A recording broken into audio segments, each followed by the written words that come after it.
जोहार नमस्कार, मैं हूं रवि कुमार और आप देखना शुरू कर चुके हैं मामबी न्यूज। आज इस फ्रेम में आप दो बच्चियों को देख पा रहे होंगे जिन्होंने चतरा जिला का नाम रोशन किया है। एक बच्ची जिला में टॉप 10 में है और एक बच्ची ने 90 से प्लस परसेंटेज लाकर पूरे इटखोरी प्रखंड को गौरवान्वित किया है। आज ये खबर दिखाने में कुछ देर आपको लग रहा होगा, लेकिन खबर कुछ और है। दोनों साइड उनके पिता दिख रहे होंगे और दोनों भाई हैं और ये दोनों बहन हैं। सोच सकते हैं कि इस इटखोरी प्रखंड का नाम रोशन पहले ये दोनों भाई करते हैं, अब उनकी दोनों बेटियां करती हैं। बता दें कि पेशे से शिक्षक हैं और ये भी शिक्षक ही बने। हम अभी भद्रकाली इंटर कॉलेज में ये रहते हैं और वहाँ पे भी कार्यरत हैं। सब कुछ आपको बताएंगे बारी बारी से। सबसे पहले स्वागत है। अपनी बेटी के बारे में आप क्या कहना चाहेंगे? आपको बहुत बहुत स्वागत रवि जी। मेरी बेटी जो है वह मैट्रिक के जो जैक के बोर्ड परीक्षा है उसमें हालांकि अपने जो मेहनत के अनुकूल नंबर नहीं लाई और मार्क्स जब ये आया तो ये मायूस हो गई। तो हमने समझा कि इसका मतलब इसके शिक्षा अर्जन करने की ललक है, भूख है, और जिस बच्चे में भूख रहता है, ललक रहता है, वो निश्चित तौर पर मंजिल को पाने में सफल होता है। तो हमने कहा कि ये मार्क्स भी बहुत बढ़िया है, क्योंकि 90% मार्क्स लाकर तुमने इटखोरी को प्रखंड का गौरवान्वित किया है और निश्चित तौर पर गौरव है। और बहुत ऐसे विद्वान हैं, सफल महापुरुष हैं, जिन्होंने मैट्रिक 3rd डिवीज़न करके भी आगे बढ़ाया और IAS भी बनाया। ये उदाहरण है। इसलिए ये मार्क्स प्रारंभिक है। आने वाले लक्ष्य को भेदने के लिए तत्परता के साथ सतत प्रक्रिया में राह पर चलते रहो, मंजिल मिलेगी। देखिए, इनके पापा का जोश और जज्बा बता रहा है कि इनकी बेटी आगे जरूर कोई बनेगी। इसकी बेटी से पहले हम बात करवाते। क्या नाम हुआ आपका? सुप्रिया कुमार। आपके पापा बोल रहे हैं आप 90% से अबव लाने के बाद भी आप निराश रहे, क्यों? क्योंकि हमने मार्क्स ज़्यादा लाने की कोशिश की थी और बहुत ही संघर्ष किया था, किंतु मेरे इच्छा के अनुरूप मार्क्स नहीं आया। कितना लाना चाहते थे आप? 95%। 95 कम से कम। पहले आपके बहन ले आई है, नाराज नहीं होना, अगले परीक्षा में इससे ज़्यादा लाना। अब आगे क्या करना चाहते हैं? आगे इंजीनियरिंग या UPSC सोचे हैं और उम्मीद है कि मेहनत करेंगे तो पा ही लेंगे अपनी मंजिल को। इसके लिए जी जान हम लगा देंगे। अब पढ़ाई करते थे तो अपना रूटीन क्या बनाए थे? किस तरह से अपना दिन भर का अपना पूरा रूटीन रखते थे?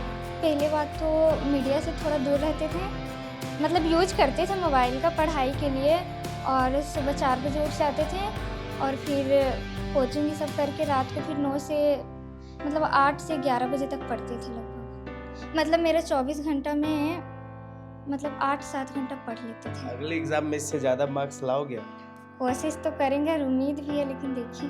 सच कहते हैं, कोशिश करने वालों की कभी हार नहीं होती। इस बच्ची की जज्बा बता रही है कि आगे वाले समय में ये अपने पापा को और भी गौरवान्वित करेंगे और हमारे इटखोरी प्रखंड और पूरे चतरा जिलों को गौरवान्वित करेंगे।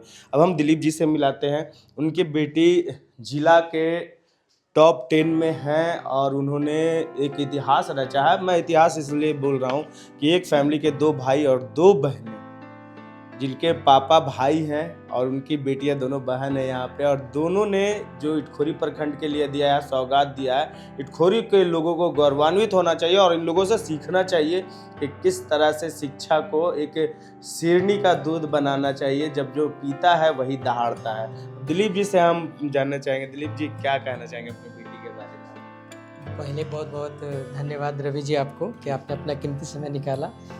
और मैं अपनी बच्ची के लिए इतना ही कहना चाहूँगा कि ये शुरू से ही संघर्षशील रही है और मैं इसके पढ़ाई से संतुष्ट रहता हूँ। हमेशा प्रेरित करने का प्रयास करता हूँ।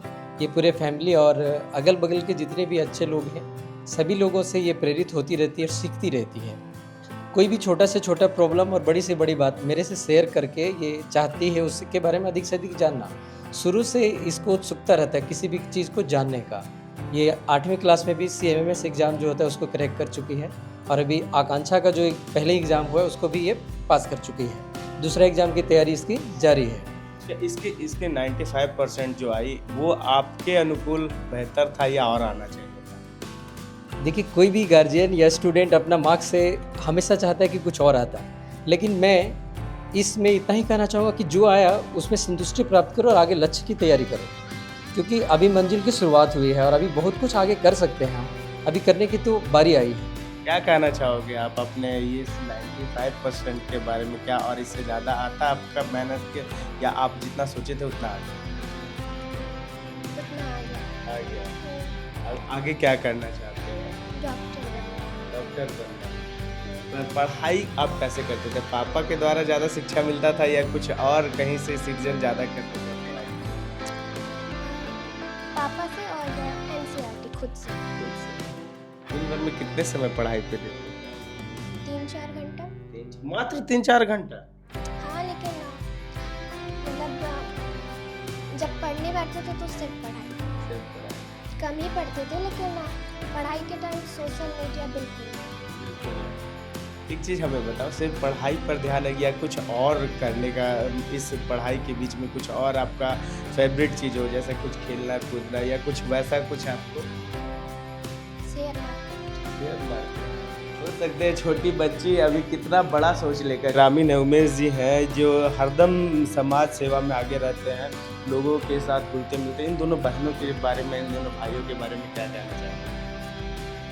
इनका जो घर में जो शिक्षा का जगत जो जल रहा है, से शुरू से ही जल रहा है वो जो दीपक। जी इनके दादाजी शिक्षक थे, आज सेवानिवृत्त घर पर हैं और बहुत ही मतलब खुशहाल परिवार हैं इन लोग।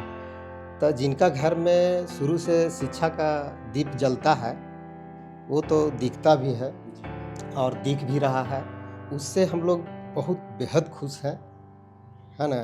कहा गया है कि यह जो परिवार हैं इन लोग एकदम हंसता खेलता परिवार हैं। आज तक इन लोग ज्वाइंट फैमिली हैं और यह ज्वाइंट फैमिली का यह नतीजा है कि यह जो रंग जो दिख रहा है वह दिखलाया है। कहा गया है कि शिक्षा का सही मायने है उसको तराशना, उसको बाहर निकालना, और इन्होंने दोनों बच्चियों ने ये माता पिता और दादा जी के आशीर्वाद से इन्होंने वह चीज़ दिखलाया है और दिखा करके आज पूरा हमारे ग्राम के मतलब हम समाज से जुड़े हुए हैं, अपने समाज के सचिव हैं। और मुझे सबसे पहले बहुत बड़ा गौरव हुआ कि हमारे घर के बच्ची, मैं ये नहीं सोचा मेरे गांव के बच्ची, मैं ये सोचा मेरे घर के बच्ची ऐसा मतलब उपकार एक दिखलाई है जो हम लोग का गौरव का